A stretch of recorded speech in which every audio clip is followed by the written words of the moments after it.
What's up, you guys? How you doing? Wow. Red Bud gave us 4 exciting motos. But I'm going to stick with the 250 class this time. I'm going to have the 450 class up a little later in the week.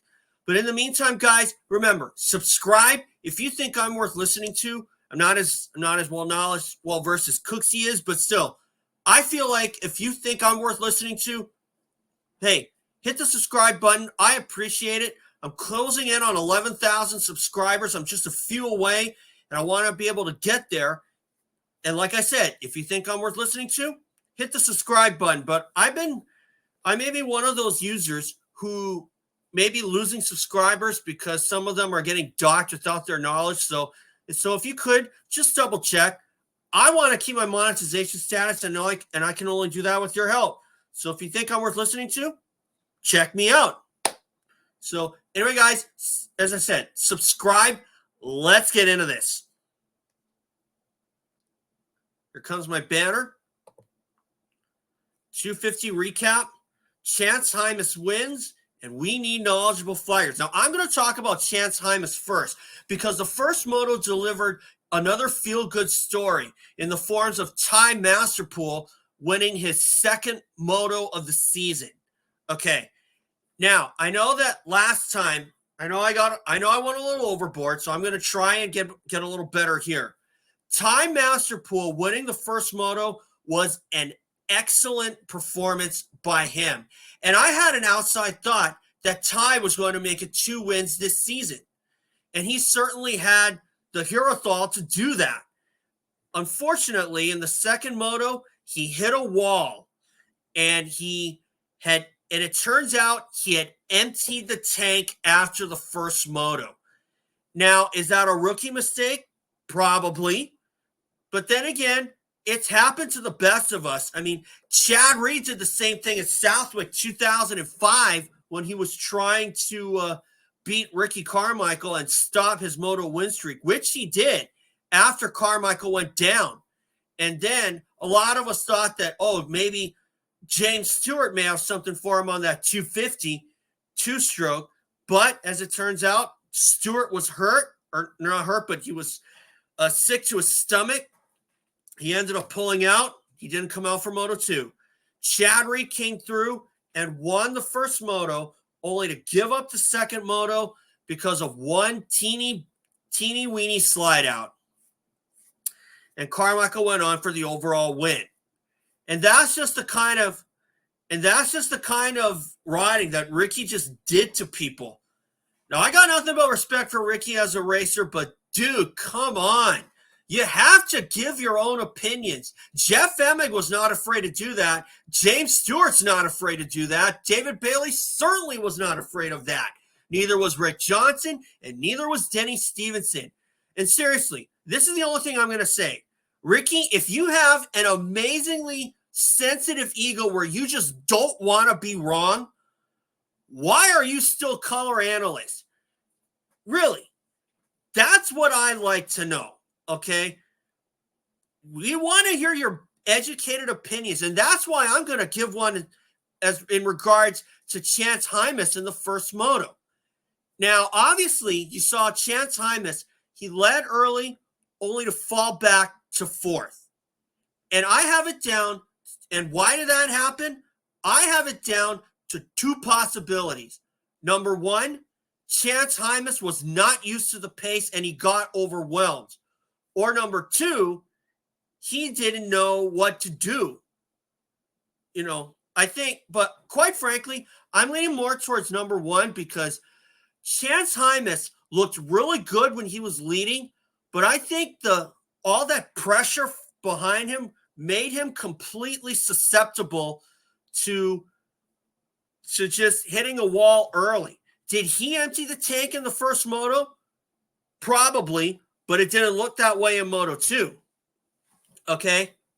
So that's why I'm thinking that the first option seems to be the likely candidate because Chance looked like a whole new rider in that second moto, which leads me to believe that early pace by everyone else, from Ty Masterpool, Haiden Deegan, Jo Shimoda.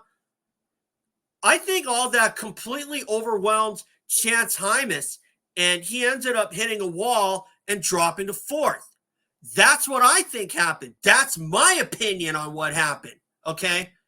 And in the second moto, Chance got another opportunity, and fortunately, he was able to make the most of it.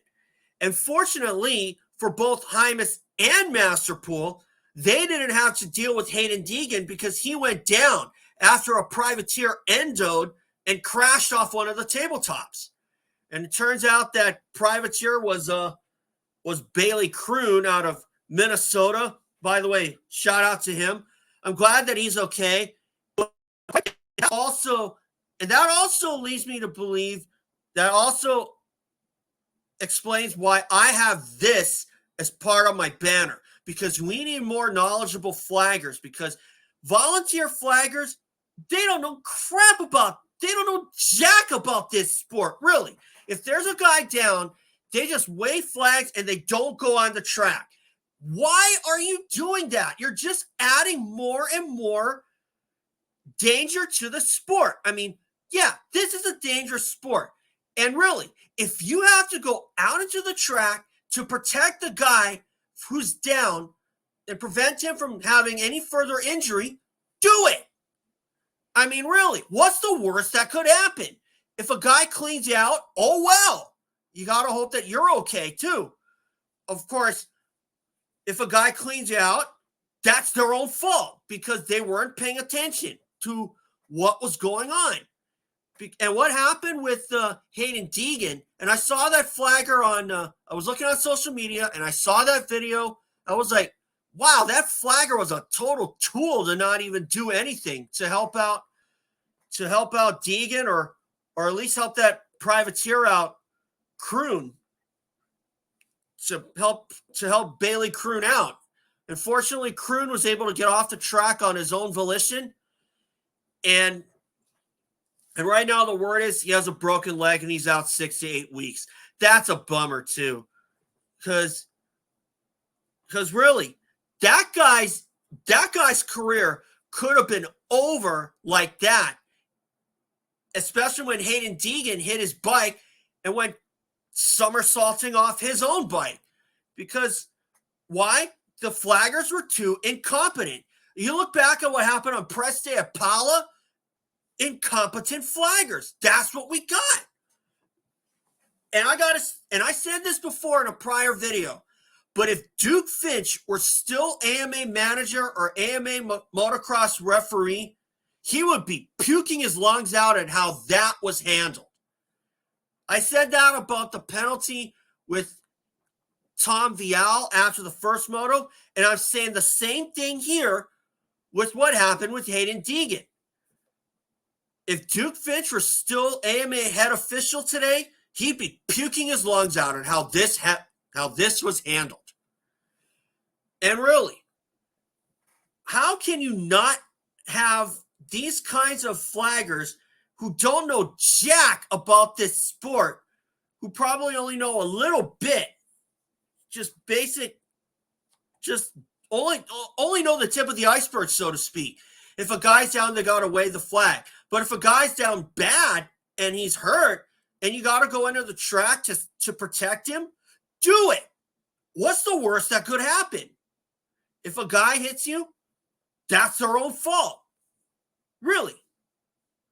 So, that's just kind of my own little thing, how I just wanted to get that out.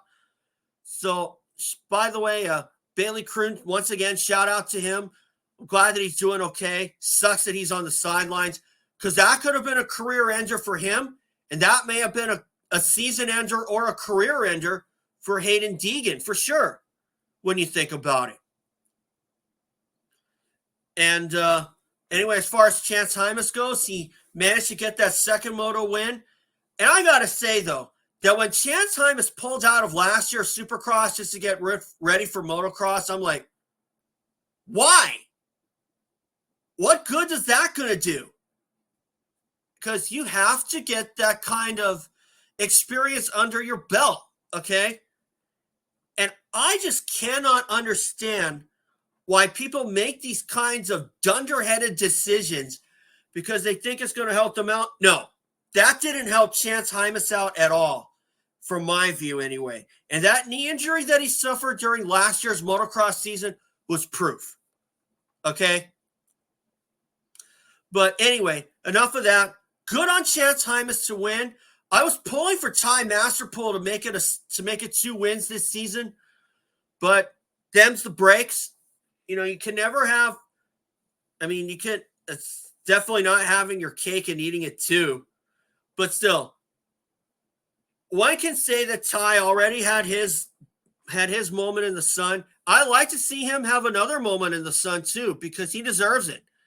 And I got to tell you, if I'm Mitch Payton and Pro Circuit right now, I'm already looking at signing him for 2025 and keeping him until he moves up. Okay?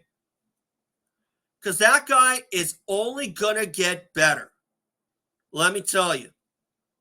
I was very encouraged by Ty's ride.